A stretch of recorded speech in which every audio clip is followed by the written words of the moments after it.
Picture this. It's 1977. You're sitting in a theater, the lights go down, and then, bam, that first blast of horns. The yellow crawl scrolls into infinity, the words Star Wars blaze across the screen, and suddenly, a colossal Star Destroyer roars overhead, firing lasers at a fleeing rebel ship. The entire theater goes silent, jaws drop, and for the first time in history, audiences truly believe they're looking at space battles happening in real time.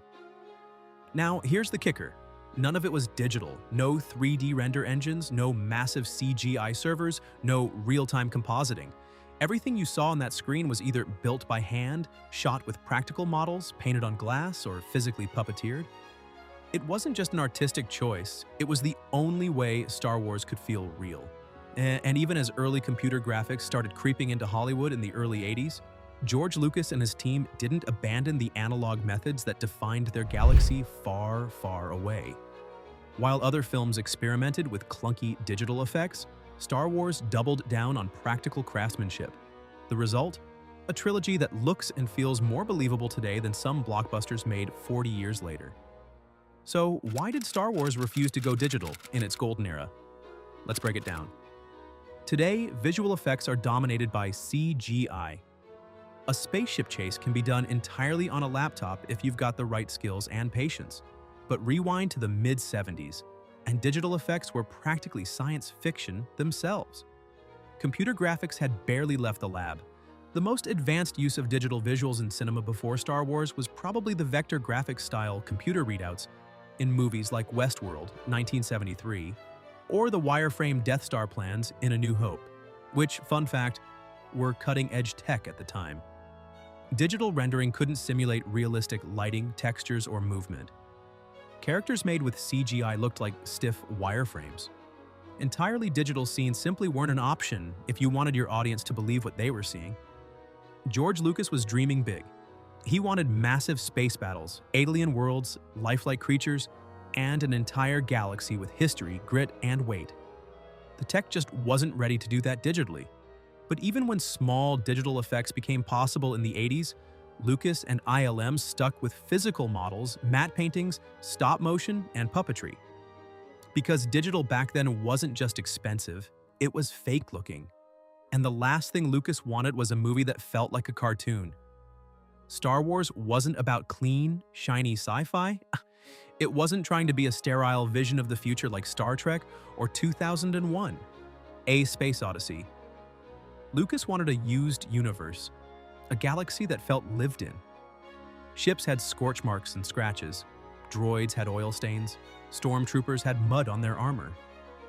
This world had history, and you can't fake wear and tear with primitive computer graphics.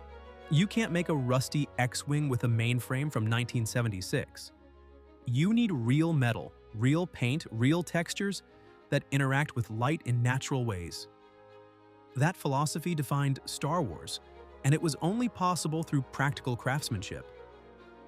Industrial Light and Magic, the effects house Lucas built for Star Wars, became a hub for model builders, tinkerers, and engineers who made starships out of plastic parts from model kits, glued pipes and wires to create alien machinery, and physically filmed these miniatures against starfield backdrops. They were inventing a galaxy with their hands, not code. And because these were real objects, they reflected light the way real objects do. Shadows behaved naturally. The way ships moved across the frame had weight because they were real objects on motion control rigs, not flat animations. The audience subconsciously felt that authenticity, and it made the fantasy believable. Let's break down just how much Star Wars leaned on analog effects to sell its galaxy. Almost every space battle you love from the original trilogy was shot with models. Some small enough to fit on a desk, others several feet long. The iconic Star Destroyer from the opening shot of A New Hope was a massive miniature, over 3 feet long, detailed with thousands of kit-bashed parts. To film these convincingly, ILM pioneered motion control cameras that could repeat the same camera move multiple times with perfect precision. That meant they could shoot different layers, like ships, explosions, background stars, then composite them together to create a single, seamless battle scene. This wasn't digital compositing. They used optical printers, physically layering pieces of film, carefully masking out areas to combine shots. It was painstaking, but the result was a dynamic realism that computer graphics of the time couldn't dream of replicating. Want a vast rebel base on Hoth? A sprawling city in the clouds? You didn't need to build it, you painted it.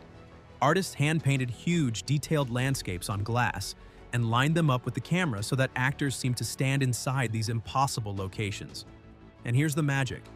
Because they were paintings captured on film, they had grain, they matched lighting naturally, and they aged like real footage. Even in 4K restorations today, those matte shots hold up better than many early CGI cityscapes from the late 90s. Yoda wasn't a tennis ball on a stick or a polygonal render.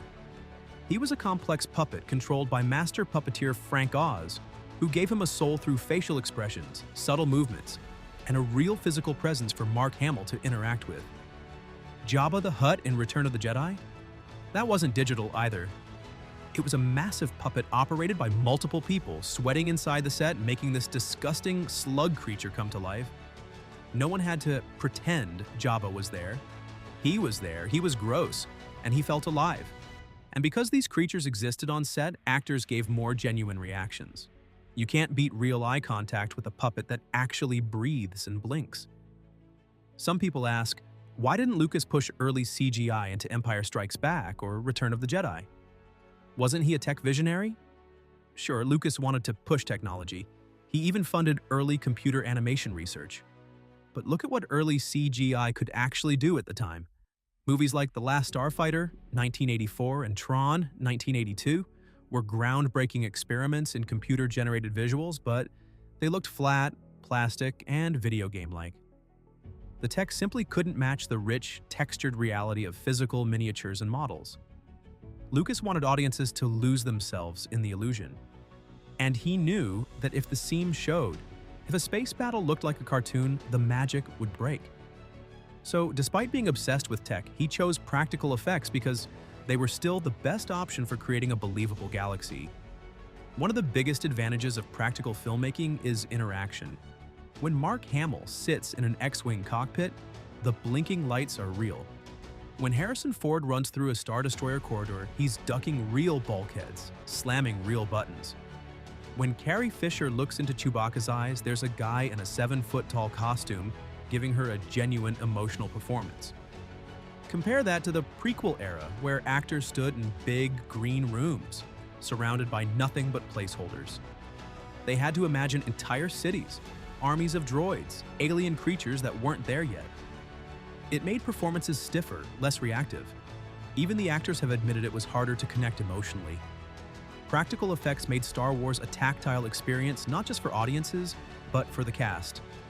You can tell they're in a real, physical world, and that sells the fantasy. Here's the proof that this approach worked. Over 40 years later, the original Star Wars trilogy still looks incredible. When you watch it, nothing takes you out of the story. The ships feel heavy, the worlds feel huge, the aliens feel alive. The films have aged better than many 90s and early 2000s CGI-heavy movies, which now look like dated video game cutscenes. Practical effects don't age the same way digital ones do. A well-built model shot on film will always have weight and texture because it's real. The laws of physics are baked into the footage. Light wraps around it naturally. Shadows fall correctly. There's no uncanny valley, no weird plastic shine that screams fake.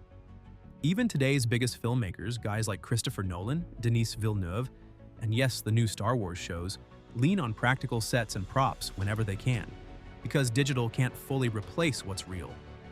So why did Star Wars refuse to go digital in its golden era? 3 big reasons. First, tech limitations. Digital effects weren't good enough yet to create believable sci-fi worlds. Second, realism and philosophy. The used universe aesthetic needed real materials, real imperfections, real textures. Last, actor and audience experience. Practical effects made the story immersive for everyone on set and everyone watching.